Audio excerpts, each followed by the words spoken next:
You know all this buzz about Ikigai lately? Like, everyone's trying to find their reason to jump out of bed. Right. There are. Well, we're going deeper than just the buzzwords today. Okay. We've got excerpts from this book, Ikigai, The Japanese Secret to a Long and Happy Life. Mhm. And it is packed with fascinating stuff. We're talking about, like, practical wisdom from the Okinawans. Yeah. You know, those folks famous for their crazy long lifespans. It's pretty incredible, yeah. Like, they figured something out that Right. most of the world hasn't. Not just about living longer, but, like, actually enjoying those extra years, finding a real purpose. Totally, yeah. And that's what I love about this book. It's not just about adding years to your life, but like you said, it's about infusing those years with actual purpose and passion. It's about really living. So I'm ready to unlock the secret sauce. What's our first clue on this Ikigai treasure map? Well, one of the things that really stuck out to me was this idea, this practice they have called hara hachibu. Hara Hachibu, okay. It's got a nice ring to it. What's the philosophy behind it? So basically, it means eating until you're 80% full. 80% full, okay. Yeah, and it's not about, like, rigidly counting calories or anything like that. It's more about this, Intuitive. yeah, this intuitive sense of when you're satisfied, not overly stuffed. Right. And the book talks about how in Okinawa, overeating is just not really a thing. Like, it's so ingrained in their culture to eat this way. Interesting. It's like they've been onto something for centuries that we're just starting to rediscover, you know?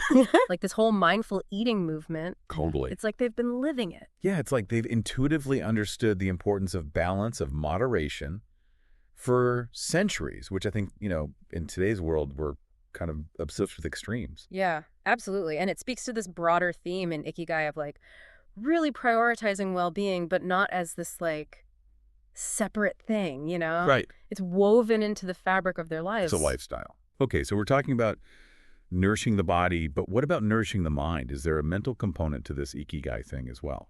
Oh, absolutely. The book actually delves into some really interesting research by this neuroscientist. Let me see if I can pronounce his name correctly. Shlomo Bresnitz. Okay. And he basically says that constantly feeding your brain new information, like challenging it, is crucial for keeping it young and agile. Interesting. So it's like taking your brain to the gym. Right. Instead of letting it get all rusty and, you know, stuck in its ways, you're challenging it, building new pathways. Exactly. It's like cross-training for your brain. Just like physical exercise keeps our bodies in shape, giving our minds a workout, you know, puzzles, learning new things, that kind of stuff.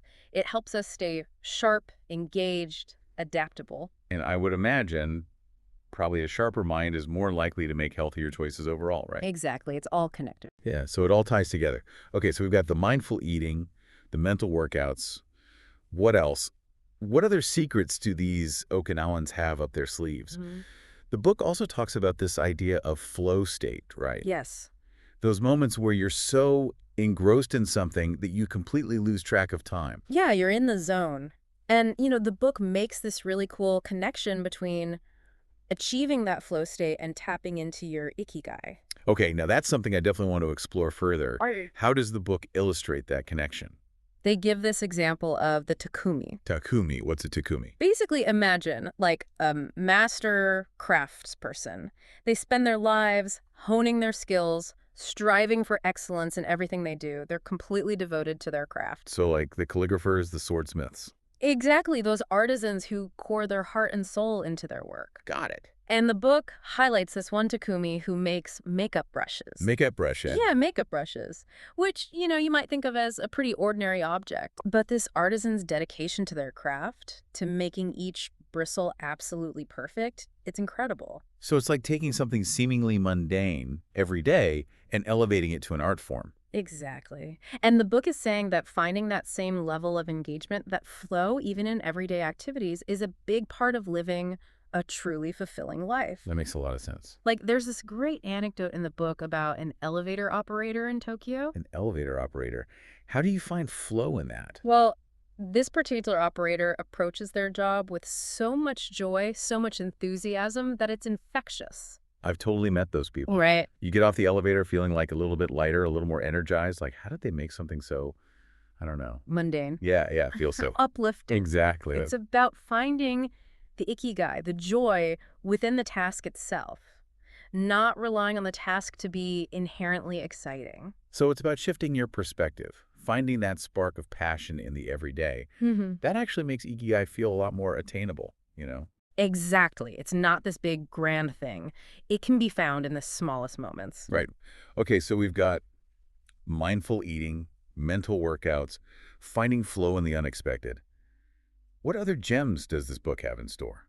Well, it also talks about, stress. Oh, Like stress. even in Okinawa, Right. with all their Ikigai and flow, they can't escape that, right? Stress is like the uninvited guest that always shows up. Oh, wait. Right. Exactly. So what does a book about like finding joy have to say about dealing with the inevitable stress?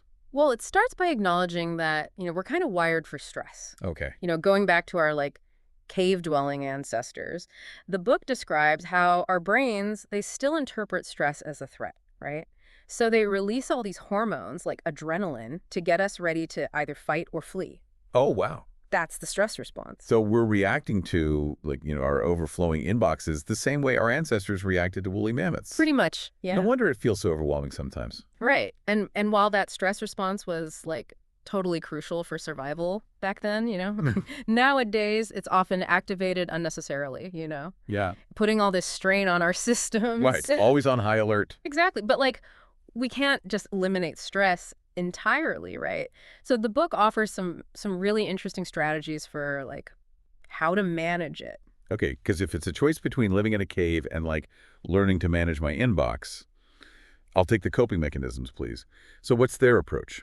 Well, this is where things get really interesting. They talk about this concept called Morita therapy. Rita therapy. Yeah, it's a Japanese approach to mental health, and it basically encourages you to like accept those difficult emotions, don't try to fight them off. Really, that's kind of the opposite of what we're usually told, isn't Yeah. it? Like, focus on the positive, push away the negative, all that. Right. But Morita therapy is saying that by trying to like suppress those negative emotions or deny them, you're actually giving them more power. It's about like acknowledging that they're there, but not letting them control your behavior. So it's more about making space for those emotions. Exactly. It's not about pretending they don't exist, Mm-hmm. but it's also not about letting them dictate your actions and your reactions. Yes. It's about like weathering the storm, recognizing that it will pass. Okay. I like that. It's like a gentler approach, a more accepting approach to Yeah. dealing with all of the ups and downs, right? Yes, absolutely. And speaking of accepting things as they are, the book also touches on this idea of wabi-sabi, right? Yes. Okay, so for those of us who are not familiar, including myself, what is wabi-sabi? So wabi-sabi is all about finding beauty in imperfection and impermanence. Okay. It's like, think about like a ceramic bowl that has a crack in it. Okay. That crack, in a way, makes it more interesting, right? Yeah, it does. It tells a story. Yes. Yeah. Or like the faded beauty of like an antique. It's about appreciating those imperfections, those marks of time. It's appreciating the journey. It's not about pristine, Yeah, exactly. Like the book gives this example of Japanese architecture, particularly the Grand Shrine at Ise. Have you heard of this? I have not. Yeah. So they completely rebuild the shrine every 20 years. Wow. It's amazing. And it's meant to embody this cycle of like impermanence and renewal. So instead of clinging to this idea that things have to last forever, Yeah, it's about accepting that, things change, exactly. things deteriorate, things are rebuilt, and there's beauty in that cycle. Yes. It's a very grounding philosophy, I think. Yeah. Especially in a world that's like so obsessed with newness and perfection. And it actually makes me think about this whole idea of finding your Ikigai, Yeah.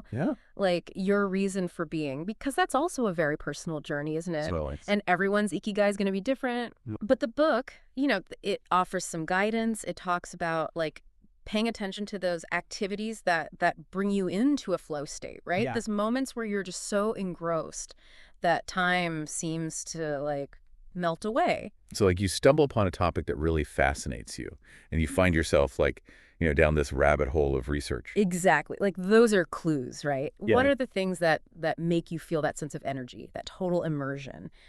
And the book tells this really inspiring story about this guy, Mitsu Aida, a renowned calligrapher. And he actually discovered his Ikigai later in life. Oh, wow. Yeah, expressing himself through like the art of haiku and calligraphy. So he was searching his whole life, And then he found his purpose, his passion. And that's what I love about this whole concept of Ikigai. Yeah. It's not always something you find in your youth. Right. You know, sometimes it takes a lifetime of experiences to kind of reveal itself. That's actually really encouraging to hear. Yeah. Yeah. Yeah. Because it means it's never too late Yeah. to tap into that sense of purpose. That reason for getting out of bed in the morning. Even if you're still figuring it all out. Yeah, and sometimes it's just about changing our perspective on what we're already doing, like Yeah. finding those elements of Ikigai in our everyday lives. Right, like that joyful elevator operator. Exactly. It's about bringing that intentionality, Yes. that spark, Yes. to even the most, ordinary tasks. And finding that beauty in those moments. Yeah, there's a real beauty in that. Absolutely. This whole conversation has been so eye-opening. Yeah. We've covered so much ground. We really have. Mindful eating, challenging our minds, the power of flow, embracing our emotions, finding beauty in imperfection. It's all connected. It is. It's like all these concepts, they're like threads, Yeah. that weave together to create this tapestry of a fulfilling life. That's a beautiful way to put it, yeah. So for someone listening who's maybe feeling inspired and wants to start incorporating some of these Ikigai principles into their life, Yeah. what would be a good first step? Where do they even begin? I think the book gives this really simple but powerful piece of advice. Okay. Just start paying attention. Okay. Pay attention to those moments where you feel truly alive, Mhm.